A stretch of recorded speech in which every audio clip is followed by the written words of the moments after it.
Hello and welcome to Radical Education. I am your teacher, Mr. Shoeless, and today's lesson is on the difference between lazy students and students who are just disinterested. Today I don't feel like doing anything.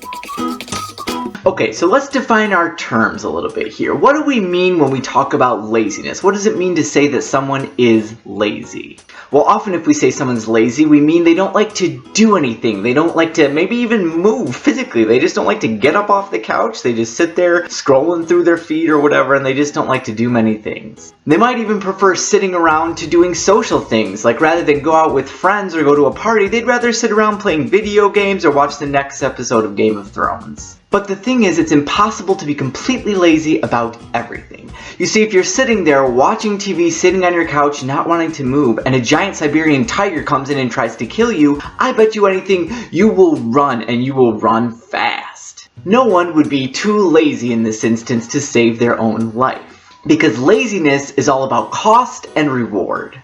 What does it cost to do something, and what reward do I get out of it? It's an issue of motivation. Now obviously the cost of moving is very worth it when the motivation is to save your life. That's a great prize to have, your own little life.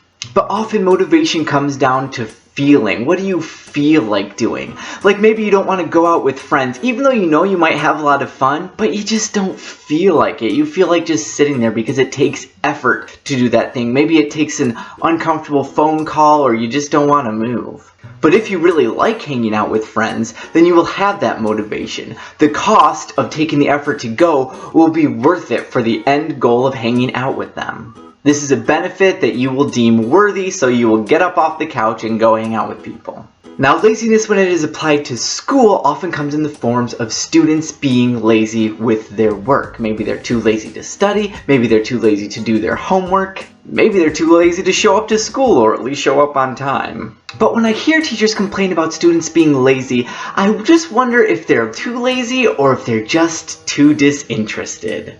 For instance, let's go back to hanging out with friends. Let's say you have some friends call you up and they're like, hey, do you want to hang out tonight? And you're sitting there watching TV, but these people, you don't really like hanging out with them. You know, they might want you to be with them, but you could not care less about hanging out with them. So you say no and you hang up that phone. Are you too lazy to hang out with them, or are you just too disinterested? You have no interest in hanging out with these people. So you're not too lazy, you just don't care.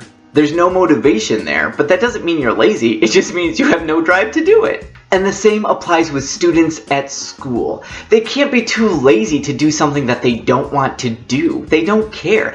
Maybe they don't care about doing the homework. Maybe they don't care about writing that paper or showing up to school on time. The reward just isn't worth the effort. It's so funny to me how often at school, teachers will tell you, everyone's different, everyone has different interests and likes and passions and dreams and desires, and then yet they try to force you all to do the same thing all the time. You all have to show up to school at the same time in the morning. You all have to do this assignment, write this paper, study for this test, take this exam. But whatever happened to everyone being so different in such a unique little snowflake? Snowflake, snowflake, little snowflake. How can you call little Billy lazy just because he doesn't care to write a history report about some dead guy that he is not interested in?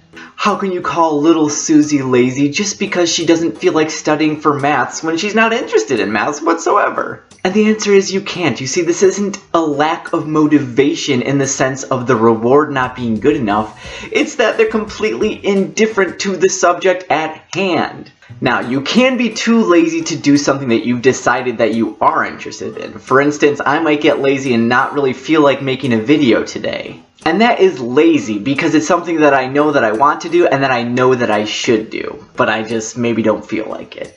However, it's not lazy for me to say that I really don't want to go skiing today because you know what? I have no interest in skiing. The thought of skiing just makes me say, ugh. I like to ski.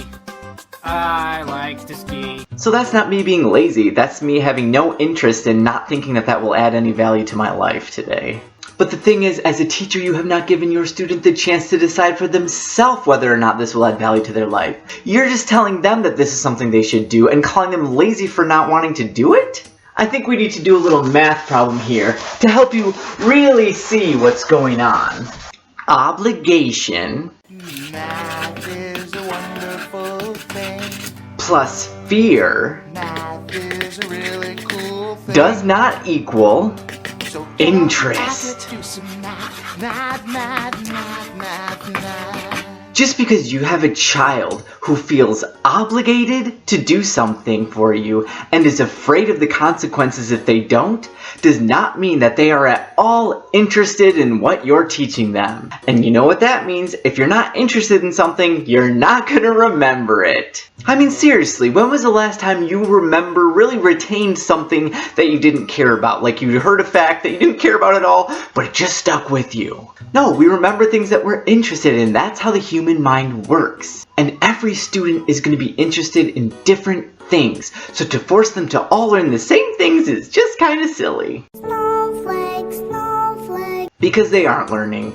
They're just regurgitating for us to get that grade. Now, as a teacher, is it your job to make those kids feel interested in all of these different subjects? I don't know. You tell me. I mean, is that a thing that you can really do? This is one of the main reasons I left the field of education and decided not to become a teacher. What's the point in forcing kids to learn things that they don't care about and that they'll never use later in life? But still, I have a strong admiration for teachers and I want you to keep doing the best you can at what you do. Just remember, the next time you call a student lazy, they may not be lazy, they probably just don't give a shit.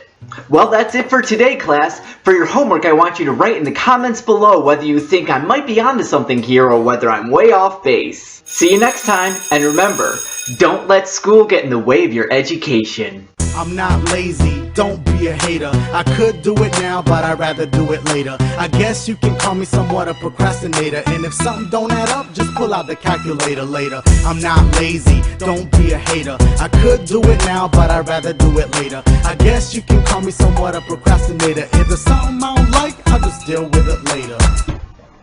Class dismissed.